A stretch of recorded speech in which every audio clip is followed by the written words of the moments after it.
That's why it was called the greatest generation to me. When I'd walk out as a boy, Yeah. I'd look up in the sky and I said, my daddy turned those lights on. I can understand. My Yeah. grandfather was born in 1918, a part of the greatest generation. Greatest generation of all times. His stories about traveling from Mississippi to South Carolina to build airports. He was a cement finisher, one of the best. So he tell us about he traveled from state to state to build airports and do construction. Just hearing that he was a part of that gave me a different perspective as I grew up. Were you able to do all of these things based on what I've heard through history?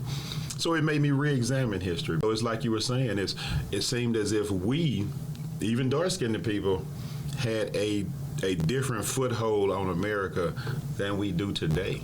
We did, and as a boy, I remember following behind my father, and I would, as a little boy, and I would try to jump in his footsteps, so I couldn't walk the gap that he had, so I had to jump in his footsteps. Yeah. And then I said, as I get older and bigger, I'm going to be able to get in those footprints.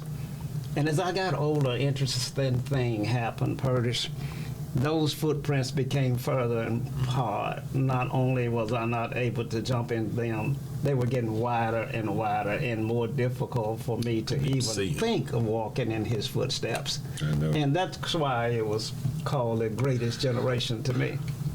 I can agree, and it's strange how they were able to have so much of the American dream almost, I'm not going to say hand it to them, because they did work a lot harder. Oh yeah, they did work. I'll even go on record and say you work a lot harder than my generation.